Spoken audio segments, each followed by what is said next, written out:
பத்திரிகை மற்றும் ஊடக நண்பர்களுக்கு காலை வணக்கம்னு ஆரம்பிக்கலான்னு பார்த்தோம். அது கிட்டத்தட்ட ஒரு மதிய வணக்கம் ஆயிடுச்சு. திப்பு சுல்தான் வந்து நிறைய போர் செஞ்சுருக்காரு. அவர் எந்த போரில் இறந்தார்னு யாருக்காவது தெரியுமா அப்படின்னு கேட்பாங்க. அவர் செஞ்ச கடைசி போரில் தான் அவர் இறந்தார். அந்த மாதிரி இந்த கடைசியாக வந்து போர் பண்ண வர்றது மாதிரி தான் இந்த கடைசியாக வந்து பேச வர்றது கூட யூகிக்கவே முடியாத அளவுக்கு ஒரு பெரிய புத்திசாலின்னா அது வந்து யோகி சேது. அவர் உண்மையிலே ஒரு தடவையும் நம்ம அவரை பற்றின ஒரு கணக்கு வச்சுருப்போம், அவர் இவ்வளோ தான் புத்திசாலியாக இருப்பாருன்ட்டு. பட் அதை வந்து நம்மளுடைய இமேஜினேஷனுக்கு மேலே ஒவ்வொரு தடவை பேசும்போதும் அந்த மாதிரி தான். இந்த கற்றோரை காமுறுவர் மாதிரி உங்கள் மேலே பயங்கர காதல் சார்.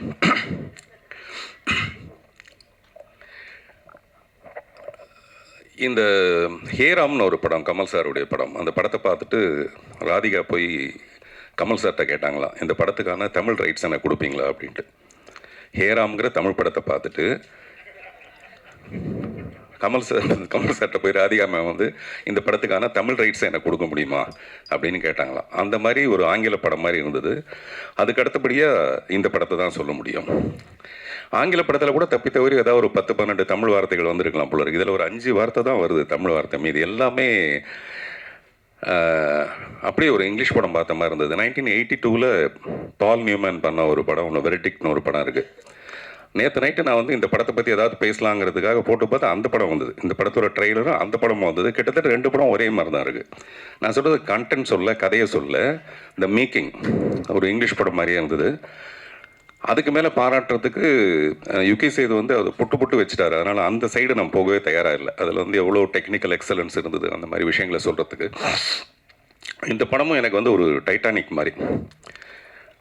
டைட்டானிக் பேஸ் வந்து ஒரு கப்பல். இந்த படத்துக்கு நான் இங்கே வர்றதுக்கு காரணம் ஒரு கப்பல். அந்த கப்பல் வந்து கோபி, ராஜி நீங்கள் எவ்வளோ அடக்கமாக இருப்பேன் பொண்ணுன்னு எனக்கு தெரியும், நீங்கள் எப்படி மேடைக்கு வாங்க.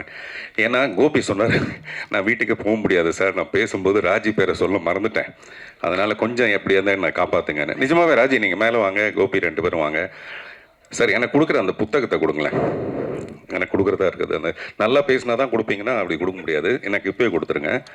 கோபி, ராஜி 2 பேரும் மேலே வாங்க.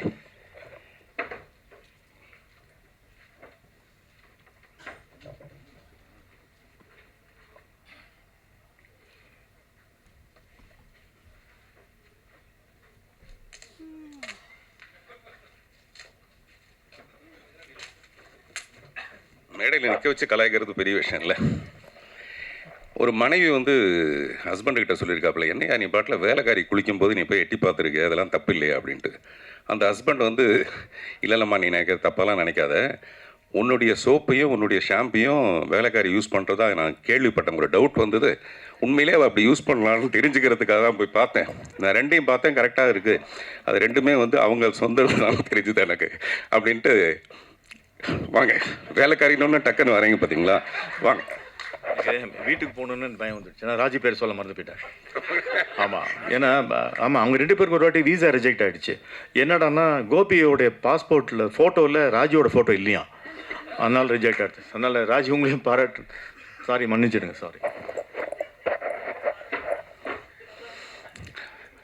நான் வேலைக்காரின்னு டக்குன்னு இறங்கி வந்துட்டார், மேலே வந்துட்டார் போல இருக்கு அப்படின்னு நினச்சேன் நான்.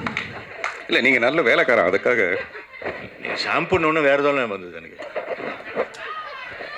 அப்படி நிறையா வரும்னு தெரியும் நமக்கு.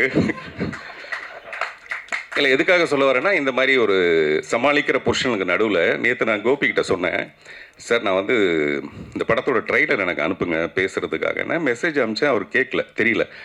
அப்புறம் ஃபோன் பண்ணி சத்தம் போட்டேன், என்ன சார் உங்களுக்கு அது புரிய மாட்டேங்குது, அது உடனே எனக்கு அனுப்பிச்சிருக்கலாம்ல. இல்லை சார் எனக்கு இருக்கிற வேலையில் இந்த இதெல்லாம் பார்க்குறது ரொம்ப கஷ்டமாக இருக்குது, இதே வேறு ஒரு பக்கத்தில் கையில் பிடிச்சிட்டு இருக்க வேண்டியதாக இருக்குது இந்த ஃபோனு அப்படின்னா. நான் சொன்னேன், அதுக்கு யாராவது ஒரு பொண்ணை வச்சுக்கங்க சார் பக்கத்தில் ஹெல்ப்புக்கு, அப்படிலாம் வச்சுக்கணுன்னா நான் என் ஒய்ஃபுக்கிட்ட கேட்கணும் சார் அப்படின்னு. எனக்கு தெரிஞ்சு ஒய்ஃபை கேட்டு வச்சுக்கிற ஒரே ஒரு ஆள் வந்து கோபியாக தான் இருக்க முடியும். கோபியோட ராஜ்யம் இப்படி பிரமாதமாக இருக்கிறதுக்கு காரணமே ராஜி தான். யாராவது ஃபோனை சொல்லுவாங்களா சார்? நீங்கள் வேறு இப்போ தான் நீங்கள் பெரிய புத்திசாலின்னு சொன்னேன் நான், நீங்கள் ஃபோனை வச்சுக்கணுமா, அப்போ 2 டவுட் வேறு கேட்குறீங்க நீங்கள். ஸோ இப்படி எதுக்காக சொல்லணும்னா, இந்த மாதிரி ஒரு கப்பல் அமைகிறது ரொம்ப ரொம்ப கஷ்டமான ஒரு விஷயம். ஒரு ஃபியூ இயர்ஸ் வந்து அப்படி இருக்கலாமே தவிர, கடைசி வரைக்கும் பொண்டாட்டி பேச்சையே கேட்டுட்டு ஒரு புருஷன் இருக்கிறாங்கிறது அந்த போராட்டம் வந்து கோபிக்கு தான் போய் சேரும். அந்த மாதிரி நம்ம எங்கேயோ ஆரம்பித்து வெறும் கோபி ராஜியோட உண்மையிலேயே அவங்க 2 பேரும்கிட்டையும் ஹாசினி சொன்ன மாதிரி அவங்ககிட்ட ஒரு பொறுப்பை ஒப்படைச்சிட்டோம்னா டெஃபினட்டாக அவர் வந்து முழுக்க கோபி அதை பிரமாதமாக படுத்திடுவார்.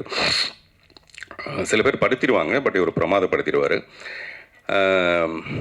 வரலட்சுமி அது பெரிய வரம் அவங்களுக்கு. அந்த நடிப்பு டைரக்டர் வந்து அங்கே ப்ரெஸ் எல்லாம் கூப்பிட்டு வச்சுட்டு நீங்கள் கேள்வி கேளுங்கன்னு சொல்லிட்டு கேட்குறாரு. அவங்க கேட்குறாங்க, அதையும் கேட்குறீங்க அப்படின்றாரு இவர். நான் சொன்னேன், நீங்கள் தான் கேட்க சொன்னீங்க, அதுக்கப்புறம் கேட்காம என்ன பண்ணுவாங்க அப்படின்ட்டு.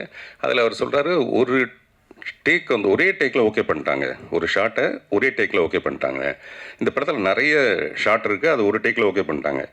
ஆனால் ஒரே ஒரு டேக் உள்ள ஒரே ஒரு ஷாட் உள்ள இரவு நிழல் படத்தை ஒரே டேக்கில் அவங்க ஓகே பண்ணாங்க. நான் சொன்ன அது 2 மணி நேரம் படம். கிட்டத்தட்ட நாங்கள் 85 நாள் நாங்கள் ரிஹர்சல் பண்ணிவிட்டு கடைசியில் ஒரு 4-5 நாளைக்கு முன்னாடி தான் வரலட்சுமி கூப்பிட்டு அந்த மாதிரி ஒரு ரோல். எனக்கு உண்மையிலே ரொம்ப பயமாக இருக்குது. அவங்கள வந்து சப்போஸ் அவங்க தப்பு பண்ணிட்டாங்கன்னா மறுபடியும் ஒரு ஒன் மோர் போகணும். அதனால் எனக்கும் பதட்டம், அவங்களுக்கும் பதட்டம். ஆனால் அதை ரொம்ப பிரமாதமாக பண்ணாங்க. அது ரொம்ப பெரிய ஆச்சரியமான ஒரு விஷயம். அதே மாதிரி இவ்வளோ அமௌண்ட் ஆஃப் இங்கிலீஷ் நான் பேசினது இல்லைன்னு சொன்னீங்க. ஆனால் எவ்வளோ அமௌண்ட்டுன்னு மட்டும் சொல்லலை.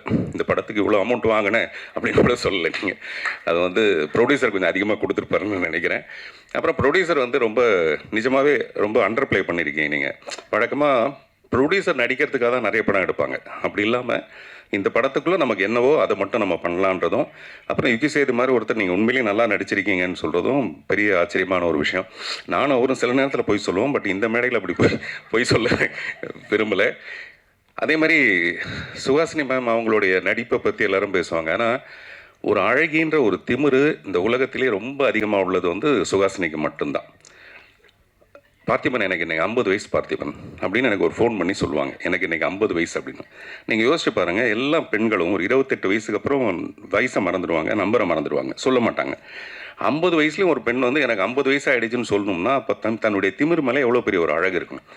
பாரு, நான் 50 வயசில் எவ்வளோ அழகாக இருக்கேங்கிறது. அந்த மாதிரி ரொம்ப செல்ஃப் கான்ஃபிடென்ஸ்னால் அப்படி ஒரு கான்ஃபிடென்ஸு.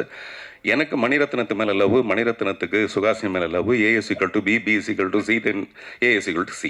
அந்த மாதிரி. So we love you all. Director இந்த படத்தில் ஒரு பாட்டு எழுதுறதுக்காக என்னை வந்து சந்தித்தார். அப்போ அந்த சுச்சுவேஷன் சொன்னார். அவர் சுச்சுவேஷன் சொல்லும்போது எனக்கு இளையராஜா சார் சொன்ன ஒரு ஞாபகம் வருது.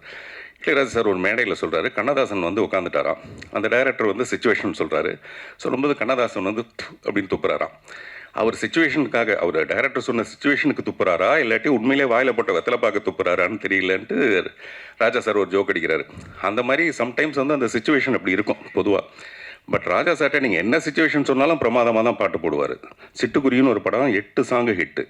அது ஒன்றும் படத்தோட சுச்சுவேஷன் சொல்லி பண்ணது கிடையாது. அப்படிப்பட்ட ஒரு மியூசிக் டைரக்டர். இவர் சுச்சுவேஷன் எனக்கு சொல்ல வரும்போது ஒரு முழு கதையுமே சொன்னார். இந்த படத்தோட படம் பார்க்குற மாதிரி அவர் முழு கதையை சொன்னார். அப்போவே எனக்கு இந்த படத்து மேலே ஒரு பெரிய நம்பிக்கை. அது வந்து ட்ரெய்லரில் பார்த்தாலும் ரொம்ப பர்ஃபெக்டாக இருந்தது. இவர் யுகி சேது சொன்ன மாதிரி திருப்பி யுகி சேது சொன்ன மாதிரின்னு சொல்ல வேண்டியதாக இருக்குது. ரொம்ப அளவெடுத்து பிரமாதமான பர்ஃபார்மன்ஸ் எல்லார்ட்டையும் வாங்கியிருக்கிறது. அட் டான் இட்ஸ் குவைட் இயர்னு ஒரு படம் இருக்குது, ஒரு ரஷ்யன் ஃபிலிம். அதில் ஒரு 5 பெண்கள், எனக்கு அதுதான் ஞாபகம் வந்தது. At dawn it's quite year.